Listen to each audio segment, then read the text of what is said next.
Ladies and gentlemen, I think it's time for us to break our silence when it comes to Black Beacon, because I'm going to be real here. We haven't uploaded a single video about it on our channel because, my oh my, when it comes to this game and when it comes to PR about this game, I've heard nothing but honestly bad things. I've heard stuff about like the devs screwing over global, making sure that only CN gets good rewards. I saw a lot of basically, essentially, warranted doom posting about the future of the game.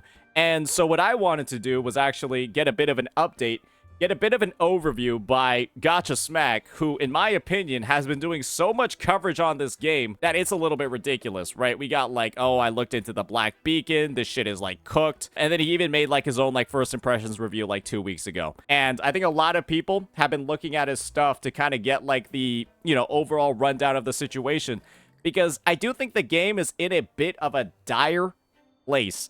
I've heard nothing but, you know, people saying that it's like a little bit mid. It's a little bit disappointing. And so what I wanted to do was check it all out and see, because we have been playing it on the side, but we haven't been playing it as much as we probably should be or could be in the present. Let's go ahead, see what it's all about. What's going on, ladies and gentlemen? Welcome back to another video by yours truly. So about last night, I think around like 12 a.m., which is usually when CN Gotcha companies drop their news, Black Beacon put out an official apology that didn't just come from the development team, but actually two different publishers, the global and CN publishers.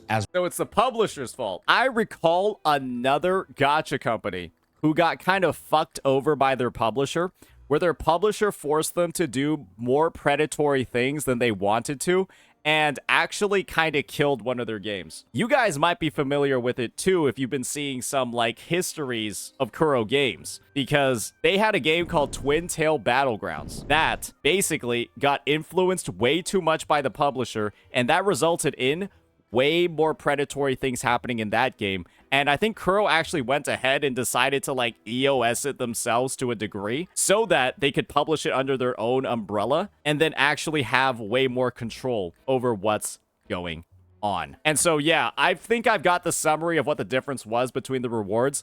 Global didn't really get anything, and then CN got like a 5-star and then like 10 pulls. So quite a bit. Quite a bit of a difference in the rewards. As well as the developer combined, all put their endorsement into this apology letter, which I think is quite fascinating and reveals a bit of news if we take it at face value. And it honestly makes a lot of sense when you look at this stuff. So I'm willing to buy what they put out. There's no reason not to.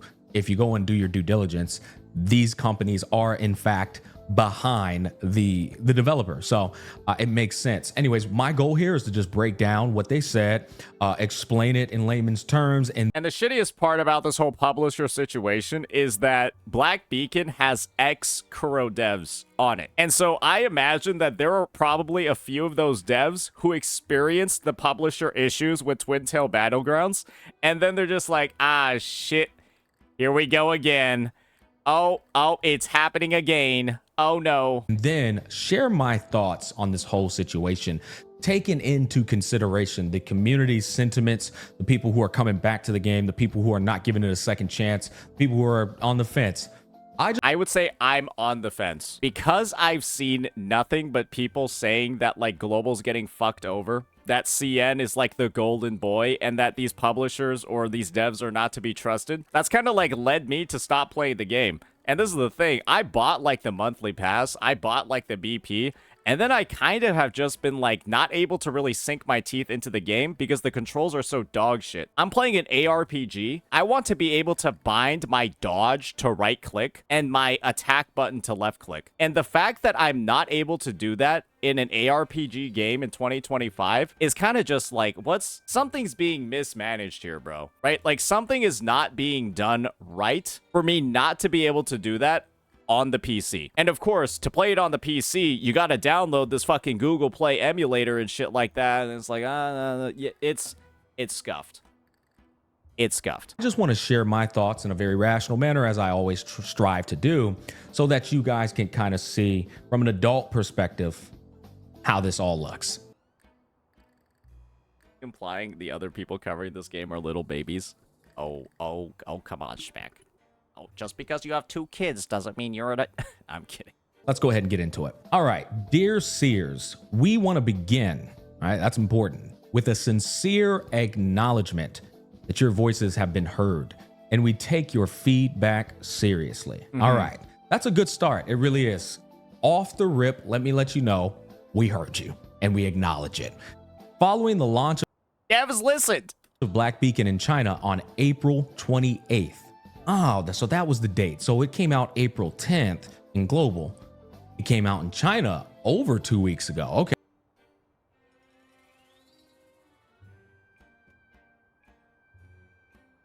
Wait. So I have a question. Does this mean that CN got that 30 pull code that Global did? Because there were a lot of problems with Black Beacon's global launch, right? And they gave out a 30 pull code as like an apology for that launch. And so was this happenstance just like the devs trying to give CN something that they felt? Then again, right? Even though Global got like a 30 standard pull code, that doesn't equate to 10 pulls and a limited 5-star. Or sorry, not a limited 5-star, a standard 5-star. So that's still not, no, CN still got more as a whole, 1,000,000%. Okay, damn. Or over 2 weeks later. Interesting. We received strong feedback from our global community regarding differences in compensation between regions. That's such a funny ass PR way to put it, bro. Strong feedback. All I think about is those middle fingers in the announcement section of their Discord on every post that they upload, bro. We understand your frustration, and we deeply regret that the confusion and concern this has caused. Black Beacon is developed by Ming Zhao Studio. Don't know if I pronounced that correctly. So that's the developer, Ming Zhao Studio, and published separately. Very important information right here. Across regions by Gloho for the global service. Let's stop right here. If this is to be taken as factual, then these would be the guys who have fucked you.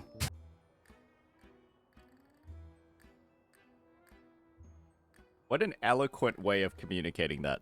What a great way of revealing that information. It would be Gloho. And Tian City for China. Tian City would be the Chinese publisher that actually gave China the 5-star selector, the 20 limited pulls, so on and so forth. Due to this structure, each region addressed its launch independently. Now, I find this funny because they 100% are snitching on the global publisher team. While the circumstances and responses may have differed, we recognize that the significant rewards issued during the China server launch caused many global players to feel a sense of relative deprivation and disappointment. I gotta say, the communication of this is pretty good. It's actually quite good. I think that they're directly addressing the main issues and the main concerns that everybody seems to be having. And so, yeah, when they're saying like the whole your voices have been heard and we take your feedback seriously, I think they're hitting it right on the head for what the main concerns across players have been. 1,000,000%, yeah. That was never our intention, and we take these concerns seriously. So, yeah, no, this is them just blaming the publishers. The devs themselves did not actually want there to be a wide gap between the rewards. This is actually really good because they're just outright owning it. Now, again, I do think they were put in a predicament where they don't have the choice. They can't strong arm because, like I told you, they ain't got the juice like that. They just simply don't. You know what I mean? Hoyoverse can strong arm because they have already grabbed their community comfortably by the balls and convinced them that they're beating their meats and giving them blowjobs when they're not. Yeah, hell of an analogy there, but I think you get what I mean. We want to be clear. This is not an attempt to shift responsibility. I'm gonna be honest. The minute you laid out the information that Gloho is the global service and Tian City is the China publisher, you did that. You shifted the responsibility because it all points in one direction at this point. If global publisher Gloho is in charge of dishing out the rewards, handling the communication, and being that middleman for feedback between the consumer and developer, then they are 1,000,000,000% responsible for all of this shit because we are taking this as disparity in social classes, China and the rest of the goddamn world. I'm gonna be honest here. I don't think it's actually an attempt to shift responsibility, because it was never the devs' fault in the first place. And so them saying, offering context, I think it's just them literally saying that it was never our responsibility. This disparity, this difference in rewards was never on us in the first place. And so I actually do agree with them. This isn't an attempt to shift responsibility. It's just merely highlighting the truth about where the responsibility actually originated from. And so I'm actually going to disagree with Smack over here, because this isn't like, oh, it's the dev's fault and now they're trying to shift it to the publisher. It was just the publisher's fault in the first place. And so it was never on the devs to begin with. And so I think that, yeah, I actually do think it's the proper wording and the proper way to say it here. And so I could see where the whole shifting responsibility comes from the context of everyone was blaming the devs, but it was never their fault in the first place. Is that clear? Does that make sense? Is that like a different perspective? Like, this is the thing, right? I totally get where Smack's coming from with his explanation. Maybe he's talking about it from like the community blaming angle, but I do think like this is where like that second line, but to offer context, really comes through. When in reality, it's an incompetent glowho publisher. In my eyes, this is absolutely a shift in responsibility. I don't necessarily agree with that. If I were them, I'd shift the responsibility too. Especially if Glowho agreed to it. I would shift the shit out of that responsibility to make sure that people don't think that the developer as well as the Chinese publisher are looking at us like second-class citizens, basically, for their game. It is a moment for us to learn. Yeah, you kind of don't want to be known as racist devs. That's probably not good. Yeah, to be fair, yeah, being known as racist devs is probably a really bad thing. Learn and do better. To be honest though, guys, this is probably the best fucking excuse they could have possibly have come up with to completely push and wash aside the thought of us being treated like second-class citizens. I can't think of a better excuse here. I really can't. Do I buy it? I don't really care. I'm really more so concerned with the action and result of what's happening right now before us. Having said that, all three parties, Mingzhou, Glowho, and Tian City, have discussed this matter thoroughly and reached a shared agreement on the following points. Global compensation alignment.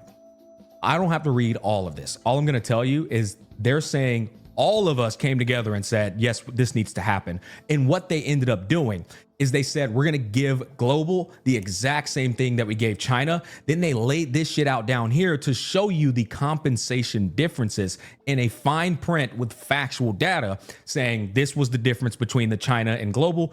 Global's now going to get that. This was the difference between the remaining things, the 5-star permanent character selection. We're going to give them exactly everything that China got, and maybe even more, because what I'm looking at is Global Server got more Aurelium, it got more fruits, but that's... I'm actually surprised that they didn't show the compensation. Guys, this is the thing. Now I feel like CN is going to be pissed off, because they're going to be like, the fuck? Why?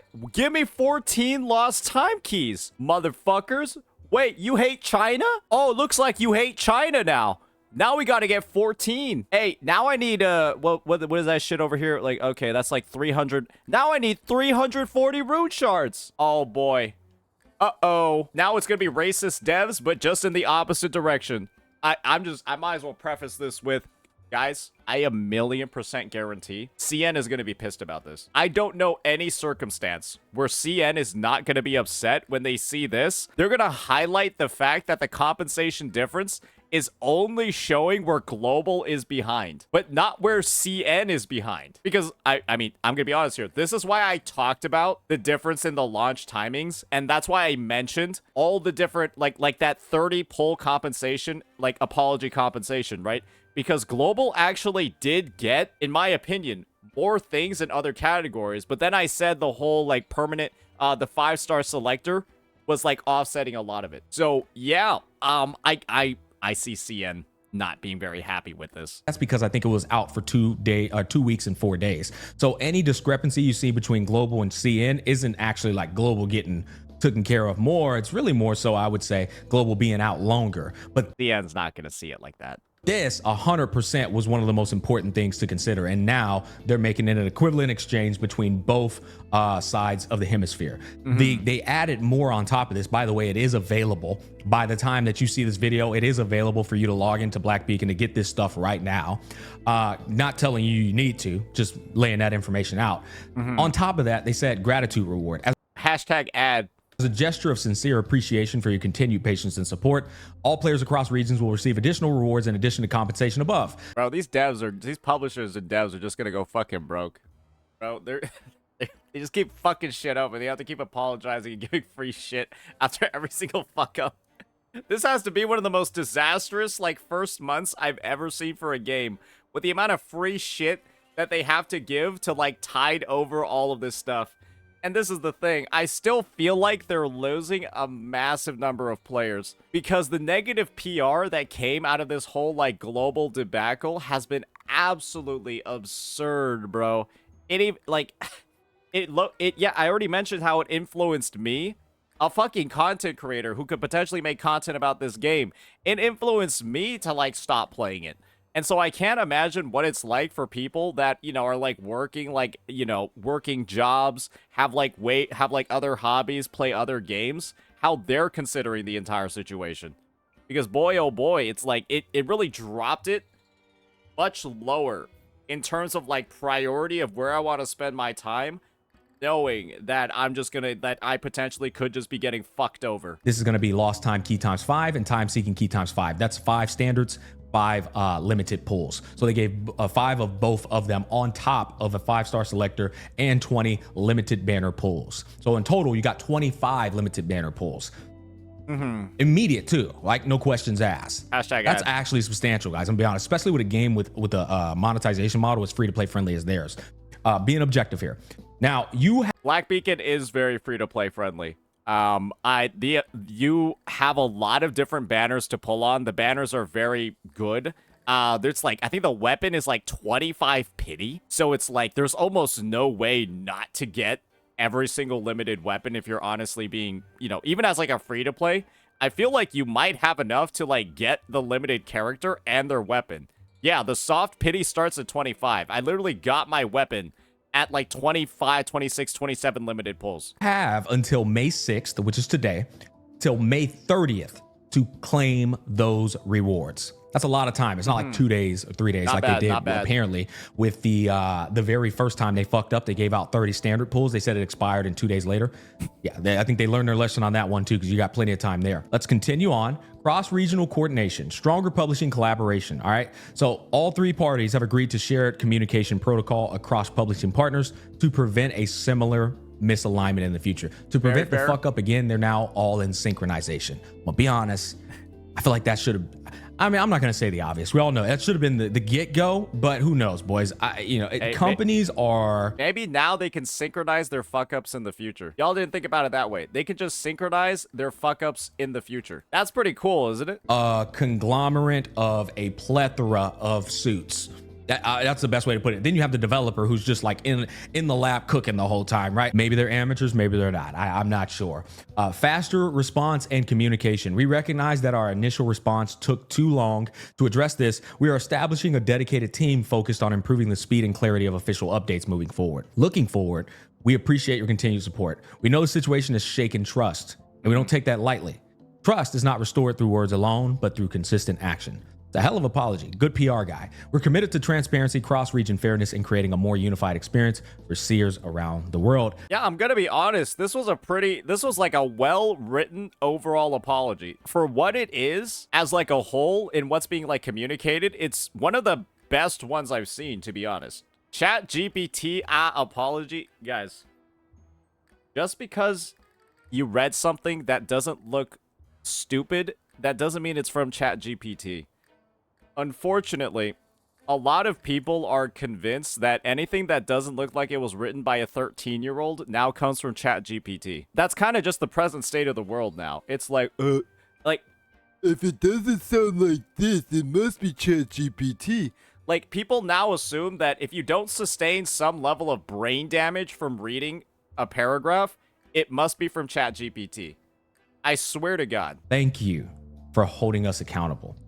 I'm gonna be honest, boy. This is a W fucking apology. It is. This is a W apology. Okay, so now I want to share my honest thoughts on the whole situation. Firstly, the publisher for Global, Glowho, completely shit the bed in a way that is kind of like irreparable for a lot of people.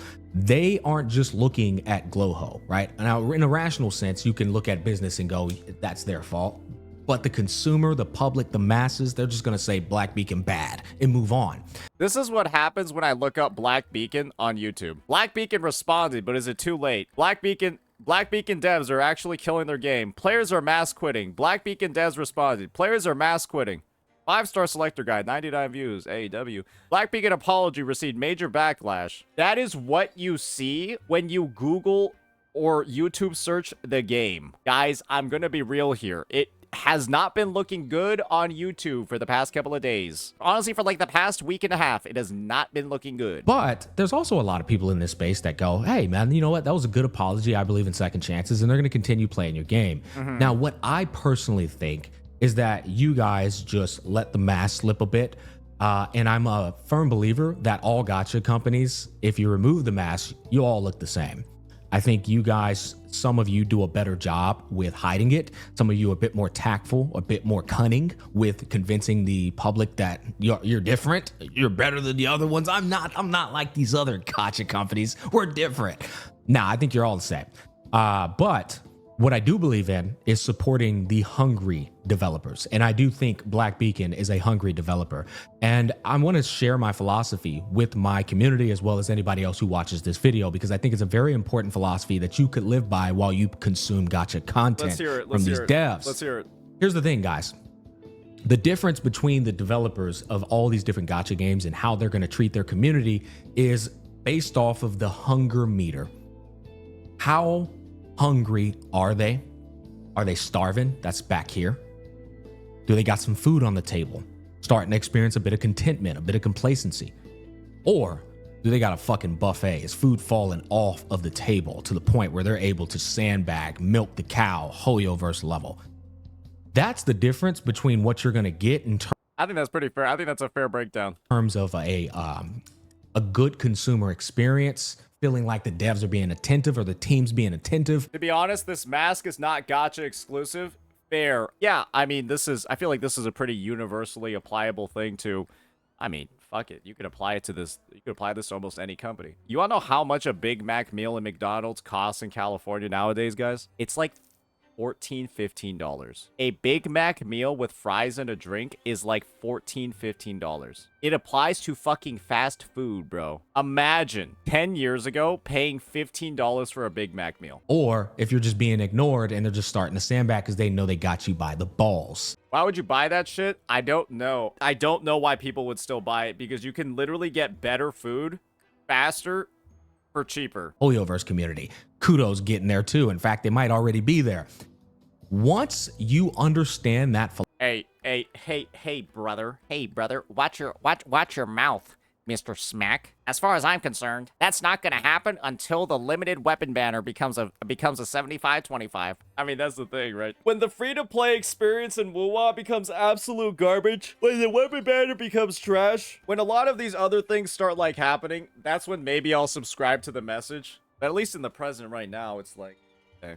I mean, I'm gonna be real here. It's you need to have like an intersection of power creep, the need to pull the newest characters, and then also the need to spend to pull the newest characters for all of this stuff to happen. I do believe that power creep and bad balancing and the need to pull the Mavawika, the Sitlali, the Tribi, the Castoraisi, the Miyabi, that's when it starts getting bad. When you feel pressure to pull, not just because you like the character. I think if you get pressure to pull because you like the character and the mechanics, that's just called being a good designer. But if you feel pressure to pull because it's a necessity, and if you don't pull, you're like fucking yourself over, that's when it becomes really bad. And I think we see that in all three of the Hoyo games. But for WoWA, I mean, shit, you can still pull Gion and still go obliterate. And when that's not the case anymore, then yeah, I'll subscribe to it. philosophy, then you don't really look at these things emotionally. You really just look at them from a business standpoint, and you look at them from what are they going to offer standpoint. I don't care about like if it was true that they did what they did. I care about action and result.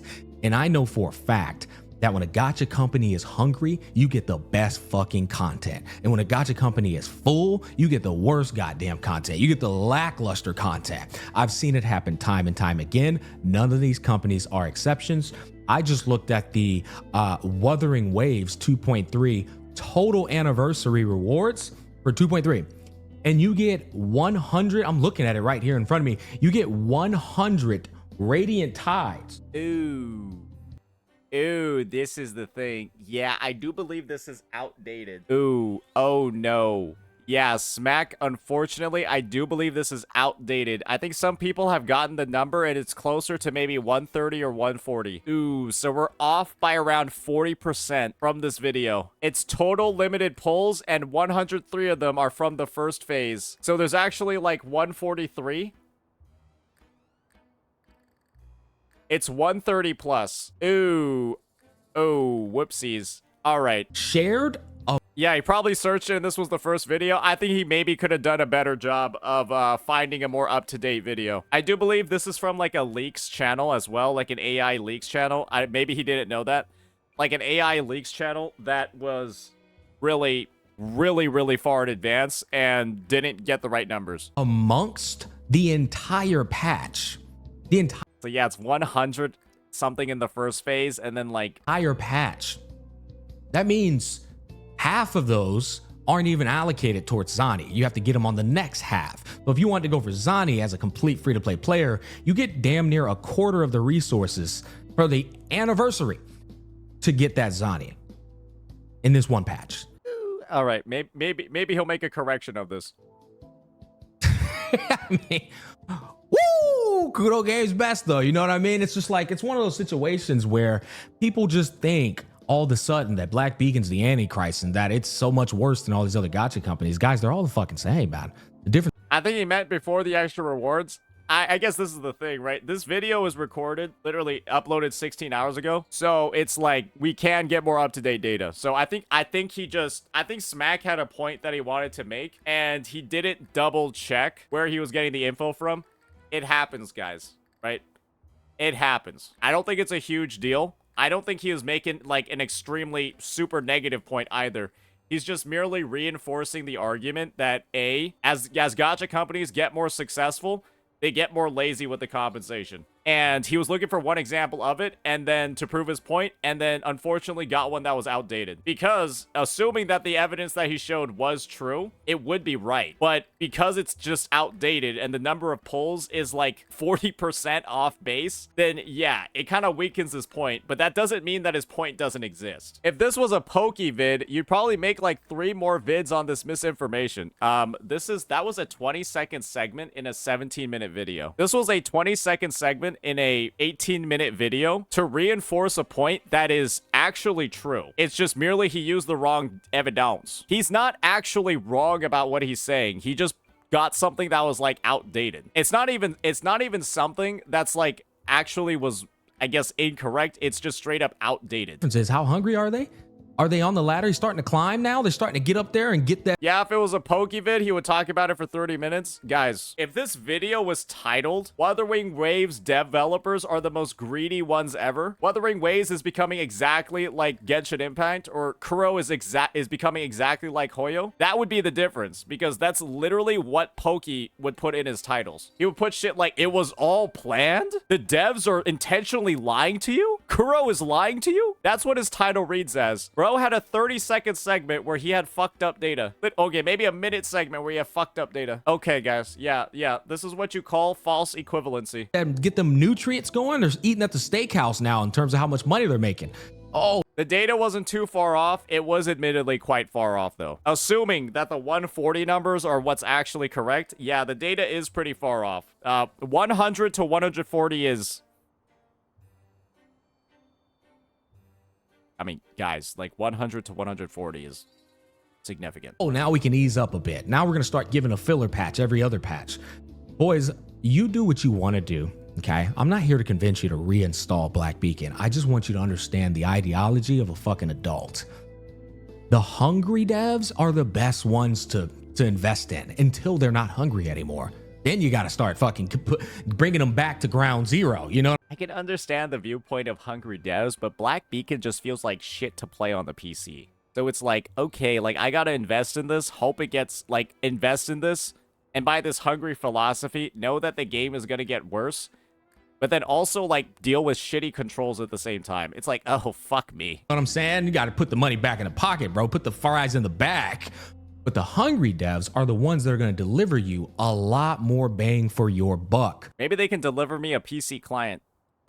And to not support a company because they fucked up, because they had a mask off moment, when in reality, all the gacha companies wear the same fucking mask. They really do. They're just better at hiding it. It's kind of idiotic to me. I do believe that sincerely. And so Tribe 9, Wizardry Variant, Limbus Company, Black Beacon, all of these devs are fucking hungry. All of them. And you support them until you see them reach that middle market. Then you go, you know what? Put my money back in my pocket, because you're going to start to see it. You're going to start to see the mask slip. You're going to be like, oh, make some money now, boys. All right, we can ease up. We can ease up on some of this fucking content now. All right, hey, we got them. We got them. We got them by the balls, but they think we're stroking it. They think we're choking on it. We're not. But you know. I feel like this is a lot of overall pessimism from so many Hoyo games on the market, because I think that this is 1,000,000% something we can guarantee has happened in the Hoyoverse titles. And when you see it happen 3 times in a row across all the Hoyo titles, I do think a fair amount of this is Hoyo PTSD, because it happened in Genshin, it happened in Star Rail, it 1,000,000% happened in ZZZ after they released 1.4, and then they proceeded to like just release really mid patches after 1.4. Yeah, I mean, it's I think it's Hoyo PTSD. I also don't think he's being super unreasonable with it, like the initial claim, because it's easy to see that when you see 3 of the biggest games on the market doing that. Let them think that. There's a movie called In Time, and this is how I think everyone should treat gacha companies. It's in a future where time is money and the wealthy can live forever. I need you guys to understand that, because in this movie, which I don't think it's the greatest movie ever, I think the concept is very intriguing and fascinating, because it's the fuck was this shit released? Actually quite parallel to real life.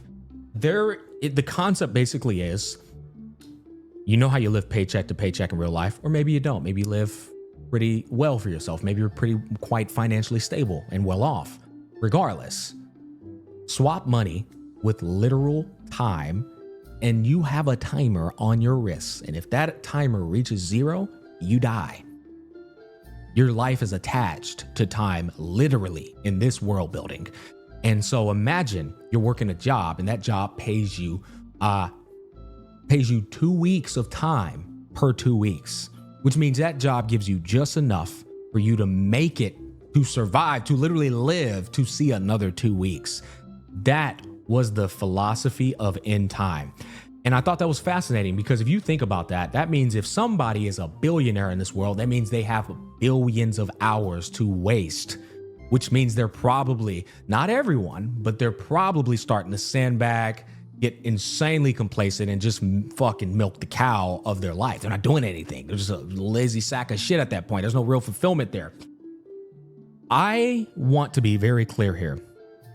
I don't think all businesses should be treated this way. I think most businesses should be respected by their consumers, and they should be showered with praise. Clear Obscure would be a perfect example of them. Hell, the firefighter department, school teachers, you name it. Like firefighters and like school departments, they're like public services though. So it's like they're intended to like not make as much money. And I guess this is the thing, right? When you're using the example of Claire, this is their first game ever, right? It's the first game ever by this studio. And so they're naturally not gonna want to like do like a shit lazy job on it, because then it wouldn't sell, and then that studio might as well close down. Because if a studio's first game is garbage, aren't they like cooked? Isn't a studio completely fucking cooked if their first game is like bad? That's like my general thought on it. Yeah, I feel like a lot of them just like close down and then like move on. Yeah, those are ex Ubisoft devs. That's what I'm saying. It's like, oh, a bunch of ex Ubisoft devs ended up making a garbage game. Oh, that's not good. And their resume is fucked as well. So yeah, there's still a lot of incentives to like make it really good. So, interesting. I think he's reaching like a little bit here, because you can always, if we're gonna like back into the reasoning of why gacha games are like all the same and they have like the mask and like do all of that, right? We could do the same exact thing for the examples that he's bringing up. I think all these people deserve the amount of money you give to fucking gacha games. But let me be clear here. I think gacha companies need to be treated just like this concept. I think gacha companies need to be given just enough to survive the next fucking update, because that is how they are trying to treat you. Whether you realize it or not, whether you're sharp enough and keen enough to see it, that's what a gacha company wants to do to their consumer.